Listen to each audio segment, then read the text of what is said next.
Lovely sunny Monday morning. Come and take a look. The latest flipping thing that I seem to be going mad for. Volvo, a 240 SE estate, one of the last of them, looking a little bit sorry for itself, but we've got a plan. We have got a plan. Picked it up on Saturday, probably should have took my camera, and the old brakes were binding a bit. She's been in a barn for about 6 years.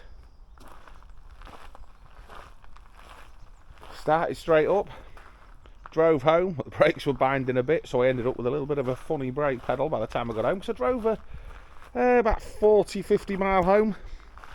She's got that definite I've been stored away, not really being particularly loved feeling, but all in good nick, all works well.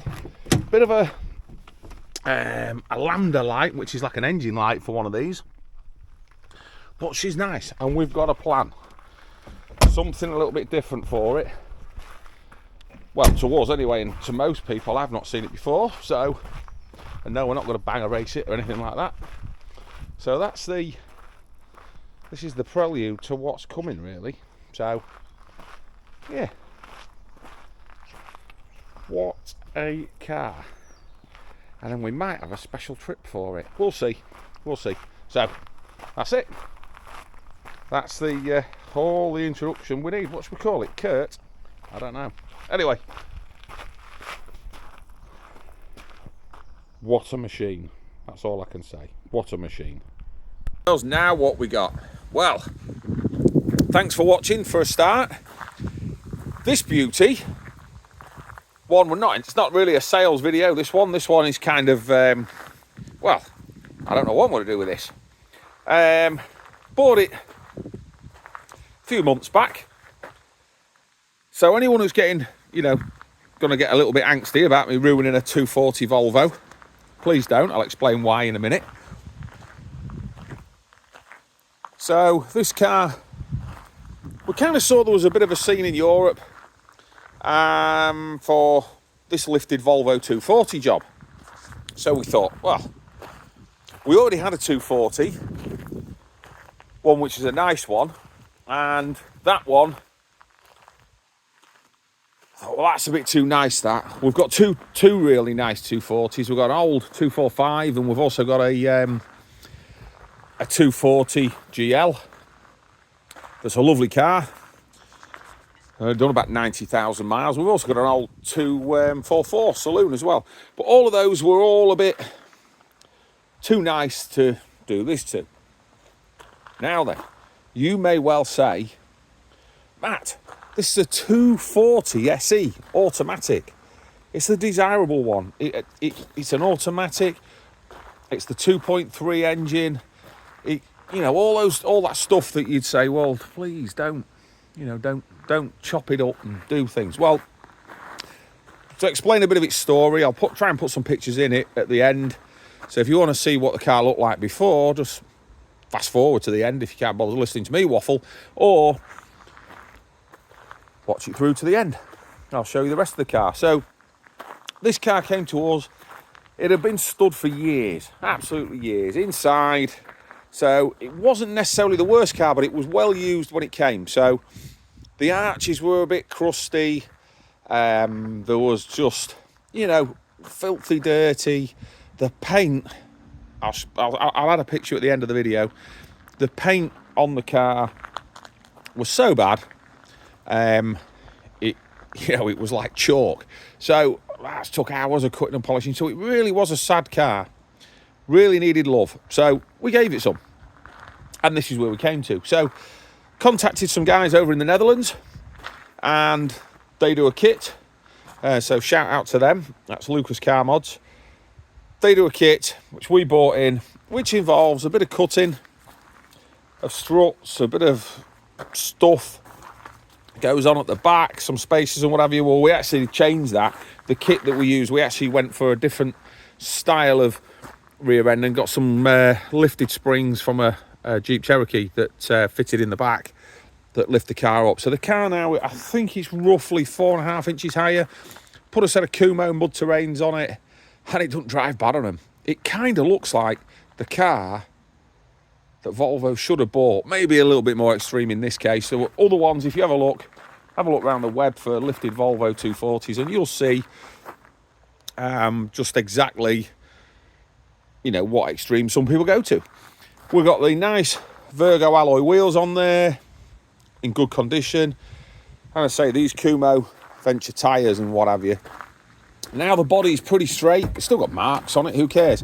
We thought with this 240 that we've got, the other one that's in nice condition, I had this mad idea. I said, right, we're going to drive that to Nordkapp, top of Norway, and do this to it and then drive. And we're like, well, we can't really do that. That would be a shame to do that. So this car we've done, we've chopped, we've lifted it up. So we may well next year take this all the way up to the top of Norway, to the most northernmost road in the world. And it's not too bad a journey. We wanted to go earlier on this year when we were over in Finland, if you see that on our Finnish Travels video.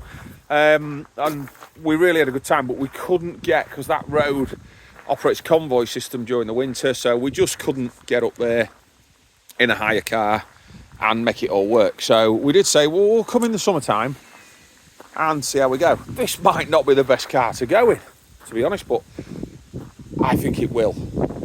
I don't know why, I've just got this feeling. But anyway, so done about 140,000 miles. I mean, I'm an engineer myself, so box full of tools and everything else in there, and it keeps it all rocking and rolling. But being an old Volvo, we know what these things are like. I know what they're like anyway. They just keep going and going and going, don't they? And if, let's say, we get caught and we want to have a nap, I'm sure that'll fall down. We've got a huge space in there. Oh, there's me. Huge space in there. A good mate was saying, why don't you get a tent box on the top? And yeah, might do that. So we've got a huge LED light bar across the front there. Our old favourites on the bumper, which we always liked. And the car's done about 140, something like that. And it doesn't drive bad. It does not drive bad, considering what we've done. The mud tyres, yeah, we probably should have gone all-terrains. We were umming and ahhing for flipping ages. Do we go mud or all-terrain? All-terrain probably would have made the whole thing a lot better to use, but by God, I think these muds just look cool as custard. We cam belted the car. We ended up, what else did we put on it? I'm trying to think. So we've done cam belts. We water pumps and stuff like that. Went through, just gone through the car really. Oh, fuel pumps in the back, brakes all unfreed and all that good stuff. But it's pretty clean and tidy in here. It's not perfect, but then you wouldn't want it to be, would you? I mean, if you were making it perfect, I'm going to push the thing back. If you're making this perfect, you would probably want to have put arches on it and kept it standard, but it's not what this one's about. And as I say, someone will say, oh, you've ruined a good 240, you should have put it back to how it was, standard. And you're like, well, have I ruined it? I don't think so. I'm still using it, and it was dead in a barn. So that's it really. Let's have a little listen to it. Listen to a start and run, which is a proper, this is, like I say, this is the 2.3, so that was another factor actually. Oh, I'll come to that in a second.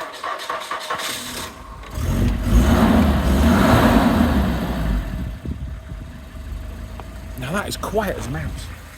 Really does purr. This one's got the over axle exhaust, very important if you're lifting it, because yes, well, for obvious reasons, you don't want it coming under the axle and smashing it to bits. But no, the other important thing that I thought when I was lifting this, with it being the 2.3, obviously you are increasing the rolling diameter on your wheels, obviously. But the 2.3 is just got a bit more torque, a little bit more power, and to pull that, also the auto box. If you're doing the similar thing with without the auto box, then obviously your gearing's a lot higher and everything else. The auto box will look after it all for you. Want some fuel in it, doesn't it? Especially if we're going a long way in it. Radio saying code. I have got the code for that, but I left the car going flat the other day. Other things that are nice, look, heated seats, electric mirrors, heated mirrors. Let's go put the spotlights on, the big ones, because they are pretty cool. The others, I don't think you'll see them because we've got the covers on, haven't we? But let's have a look. So that's your front spotlights. I mean, they don't come out as bright actually on the camera. And then you've got your little KC daylighter down there. Number plate's kind of cool. So yeah, that's the... We submitted it for MOT before we did the lift, and it needed next to nothing. I think it was like a tiny bit of welding on the back chassis under there somewhere. So, you tell me, guys. What would you do? Drop it in the comments. Would you use this? Would you go to Norway in it? Would you dare? Would you not dare? I mean, look at that seat.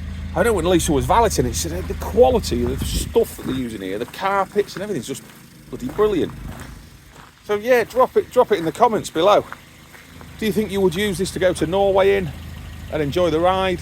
Or would you be scared to death that something was going to let you down?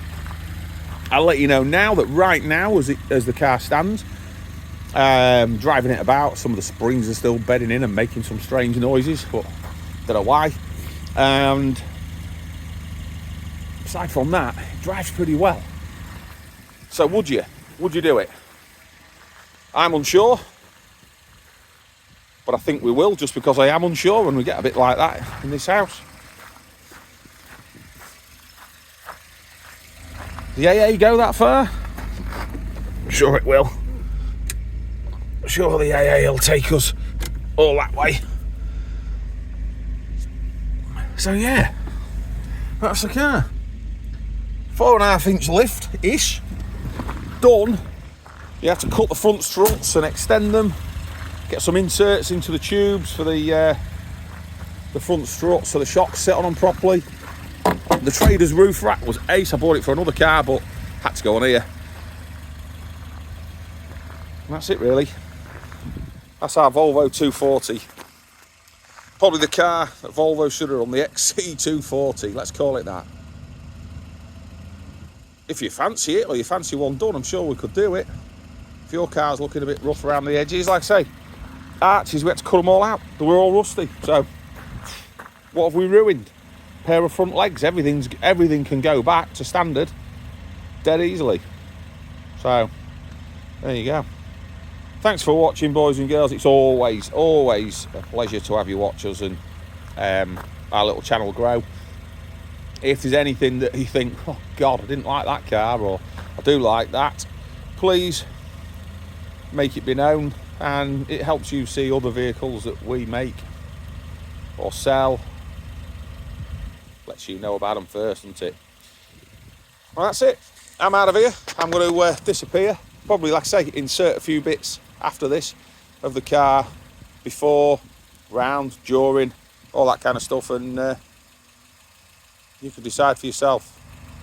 See you on the next one. Bye for now.